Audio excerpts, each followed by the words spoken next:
하나님 말씀은 열왕기상 12장 12절에서 17절까지 말씀입니다.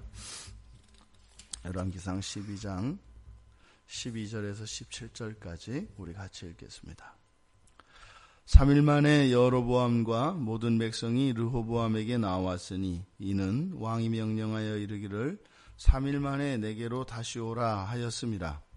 왕이 포악한 말로 백성에게 대답할세 노인의 자문을 버리고 어린 사람들의 자문을 따라 그들에게 말하여 이르되 내 아버지는 너희의 멍에를 무겁게 하였으나 나는 너희의 멍에를 더욱 무겁게 할지라. 내 아버지는 채찍으로 너희를 징계하였으나 나는 전갈 채찍으로 너희를 징치하리라 하니라. 왕이 이같이 백성의 말을 듣지 아니하였으니 이 일은 여호와께로 말미암아 난 것이라. 여호와께서 전에 실로 사람 아이야로 느바스의 아들 여로보암에게 하신 말씀을 이루게 하심이더라. 온 이스라엘이 자기들의 말을 왕이 듣지 아니함을 보고 왕에게 대답하여 이르되 우리가 다윗과 무슨 관계가 있느냐? 이새의 아들에게서 받을 유산이 없도다. 이스라엘아 너희의 장막으로 돌아가라. 다윗이여 이제 너는 네 집이나 돌아보라 하고 이스라엘이 그 장막으로 돌아가니라. 그러나 유다 성읍들에 사는 이스라엘 자손에게는 르호보암이 그들의 왕이 되었더라. 아멘. 이제 본격적으로 이스라엘이 분열되기 시작합니다. 3일 만에 여로보암과 모든 백성이 르호보암에게 나왔습니다. 아직은 르호보암의 통치 아래에 이스라엘이 있는 거지요. 르호보암이 백성들에게 3일의 시한을 이야기했었고 약속한 기한이 되자 이제는 여로보암과 백성들이 함께 르호보암에게로 나왔습니다. 이들에게는 기대가 있었죠. 르호보암이 그 백성들의 뜻을 받아들여서 그동안에 잘못되었던 것들을 바로잡고 이제 통일 왕국으로 유지되기를 바랬습니다. 그런데 지금 이 백성들의 행동은 분명 솔로몬의 잘못으로 인하여 과중한 멍에로 인하여서 일어난 일임에 틀림없습니다. 그러나 이 백성들의 이러한 행동에 뒷받침이 되었던 것은 하나님께서 아이야를 통하여서 여로보암에게 10개 지파를 맡겨주신 것이 사실은 더 근본적인 것이죠. 그런데 지금 이 상황에서 여로보암이 솔로몬 당시에 하나님께서 자신에게 10개의 지파를 맡겨준 것을 근거로 삼아서 반란을 일으켰을 때 그것은 또한 분명 잘못이었다고 말씀을 드렸습니다.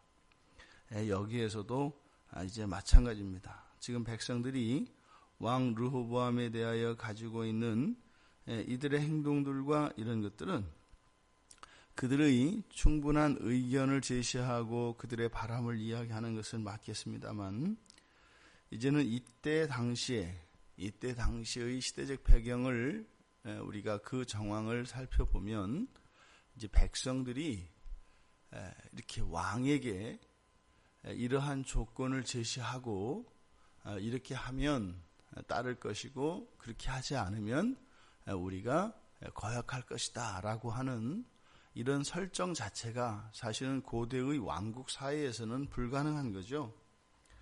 더더군다나 열왕기상 4장 25절에 보면 솔로몬이 사는 동안에 유다와 이스라엘, 즉 남쪽과 북쪽 전 이스라엘이 평안히 살았다.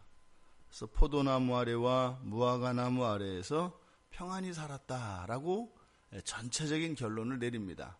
그러니까 솔로몬 당시의 국민들이 아주 고된 노역에 시달리고 여러 가지 어려움들이 있었던 것은 틀림없습니다만 그때 고대 당시의 상황에서 사실은 도둑과 외적들의 침입으로부터 그렇게 태평성대를 누릴 수 있는 그런 기회가 별로 없습니다.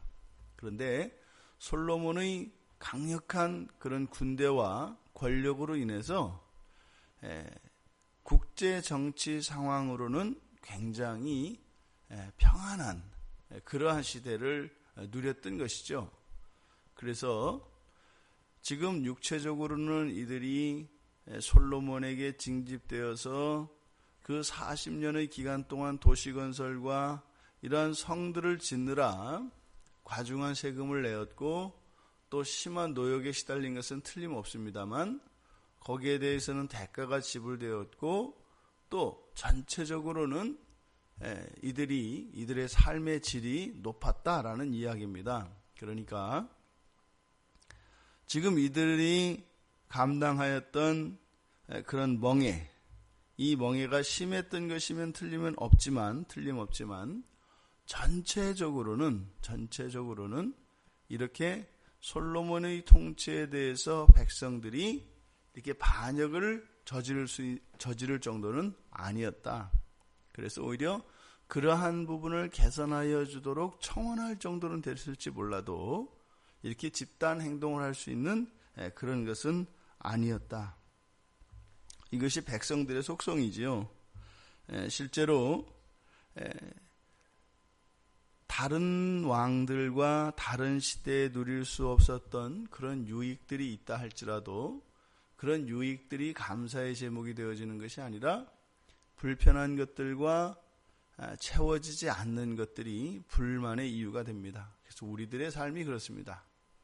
하나님께서 우리들에게 언제나 우리의 필요를 따라 분명히 채워주시는 은혜가 분명히 더 있습니다. 하나님의 자녀들에게는 어떠한 어려운 상황 속에서도 우리가 감사의 제목이 없거나 감사할 수 없는 상황은 없습니다. 단지 우리가 그것으로부터 눈이 가려져 있을 뿐이지요. 그래서 하지만 우리들의 마음속에 어두움이 찾아오게 되면 아무리 많은 감사의 제목이 있다 하더라도 그것에 비하여 훨씬 적은 이런 불만과 불만족스러운 것들로 인해서 하나님께 감사할 수 없는 상황이 되어버립니다. 지금 이 백성들이 그런 것이죠. 더 바라는 것에서 이제는 불만으로 나아가는 것입니다. 르호보암이 이들에 대하여 노인들의 자문을 무시하고 어린 사람들의 자문을 따릅니다. 그러니까 백성들의 관점과 르호보암의 관점이 다른 겁니다. 분명 이 대목에서 르호보암은 실수하고 있습니다. 왜요? 솔로몬이 비록 백성들에게 태평성대를 주었던 것이면 틀림없지만 백성들이 이렇게 집단 행동으로 나왔을 때는 그것이 틀림없이 평범하지 않고 특별한 백성들의 어려움이었던 것은 틀림없습니다. 그러니 백성들의 이 어려움에 대한 이 탄원에 귀를 기울였어야 합니다. 그런데 르호보암은 백성들의 이러한 태도 자체, 그러니까 감사할 줄 모르고 오히려 반역을 일삼는 무리들로 비춰졌던 것입니다. 그리고 그의 주변에 있었던 동료들, 르호보암의 그저 눈에 보기에 좋게 듣기 좋은 소리로 함께하였던 어린 사람들로 표현되어진 이들이 한몫을 더하여서 르호보암으로 하여금 하나님이 주신 좋은 기회를 활용하지 못하도록 합니다. 그래서 결국 이 어린 자들의 말을 듣고 오히려 이전보다 더 강압적으로 더 폭압적으로 백성들을 다스리기로 합니다. 15절은 이에 대해서 여호와께로 말미암아 난 것, 왕이 이같이 백성의 말을 듣지 아니하였으니 이 일은 여호와께로 말미암아 난 것이다. 자칫 잘못하면 하나님께서 오히려 이스라엘의 분열과 이런 백성들의 반역과 르호보암의 지혜롭지 못한 이러한 처신을 하나님의 탓으로 하나님이 주도한 것으로 오해할 수가 있습니다. 여기서 여호와께로 말미암아 났다라고 하는 것은 열왕기상 11장 29절에서 39절까지 나와 있는 여로보암에게 10지파를 떼어주기로 한, 그래서 옷을 찢어서 10조각을 떼어주는 이 일들이 이루어지는 것을 말하는 건데, 이것은 누가 먼저 누가 나중, 즉 원인과 결과의 상태를 말하는 것이 아니라, 그러니까 하나님께서 이것을 막 힘을 쓰셔서 이들의 마음을 이렇게 바꾸어서 이런 결과가 되도록 하나님이 적극적으로 행동하셨다라는 것이 아니라, 백성은 백성들대로, 르호보암은 르호보암대로 자신들의 주권에 의해서 스스로 결정을 하는 겁니다. 하나님의 계시가 먼저 있었습니다. 그리고 그 뒤로 여로보암과 이스라엘 백성들, 그리고 르호보암의 결정, 이 세 가지가 한 지점에서 만나는 겁니다. 어떻게 해요? 분열로 말입니다. 왜 이렇게 분열이 일어나는가? 그것에 대해서 16절에 이야기가 나오는데, 다윗과 절교를 합니다. 온 이스라엘이 자기들의 말을 왕이 듣지 아니함을 보고 의사가 단절이 되고 이야기가 서로 주고받을 서로 소통이 단절이 됩니다. 그리고 나서 다윗 가문과의 관계를 절교, 단절합니다. 그리고 그들에 대한 기대가 전혀 없다고 이야기합니다. 이새의 아들에게서 받을 유산이 없도다. 그러니까 서로에게 유익을 끼치지 못하게 됩니다. 그리고 각자의 장막으로 돌아가 다윗은 제 집만, 자기의 집만, 각자의 집만 돌보게 됩니다. 분열은 이와 같이 소통이 단절되어지고 더 나아가 관계가 끊기고 서로에게 유익이 없고 각자의 형편만 각자 돌아보게 되는 것, 이것이 분열의 상태입니다. 하나님께서는 언제나 우리들에게 기회를 주십니다. 언제나 기회를 주십니다. 돌아보면 분명히 우리의 인생의 어려운 시간들이나 우리가 아름답게 기억되지 못하는 과거의 어떤 사건들에는 분명히 개선될 수 있고, 그리고 더 나쁜 상황으로 악화되지 않도록 하는 기회가 분명히 주어집니다. 그것이 기회의 법칙이죠. 그것은 예수 그리스도가 우리의 중보자 되어 주시기 때문에, 끊임없이 우리를 중보하여 주시기 때문에 매일매일이 절망의 연속이고 하나님의 징계를 받을 수밖에 없는 상황이라 할지라도 그리스도 예수의 중보의 능력과 그 효과는 매일매일의 상황 속에서 우리가 돌이킬 수 있는 기회가 됩니다. 르호보암에게도 마찬가지고 이스라엘 백성들에게도 마찬가지고 여로보암에게도 마찬가지고, 이들이 분열의 왕국의 역사로 나가지 않을 수 있는 기회가 있었습니다. 우리가 왕국의 역사를 이미 다 지나온 후 시대를 살고 있기 때문에 이들의 끝이 어떻게 될 줄 압니다. 백성들은 여로보암에게 솔로몬과 르호보암에게서 기도하지 못하였던 것을 충족하지 못했던 것을 기대하고 여로보암이 그렇게 되어줄 것이라고 생각을 합니다. 그렇게 되지 못합니다. 가장 악한 왕으로서 역사에 기록되어지는 여로보암의 통치 아래 살아가게 됩니다. 더구나 거기에는 영적인 어둠과 우상 숭배로 가득한 이방인보다 더 못한 것 같은 그런 북이스라엘의 삶을 살게 됩니다. 르호보암 또한 마찬가지입니다. 남유다의 유다지파를 그리고 예루살렘을 차지하고 근근히 명맥을 이어갑니다만, 끊임없는 위협과 그런 모욕 속에서 이스라엘이 멸망하고 예루살렘 성이 완전히 폐허가 되어지는 그 멸망을 향하여 나아가게 됩니다. 이들은 지금 그것을 보지 못하고 있는 것이죠. 분열이 주는 분열을 보다 더 악한 것은 없습니다. 분열보다 더 끔찍한 것은 없습니다.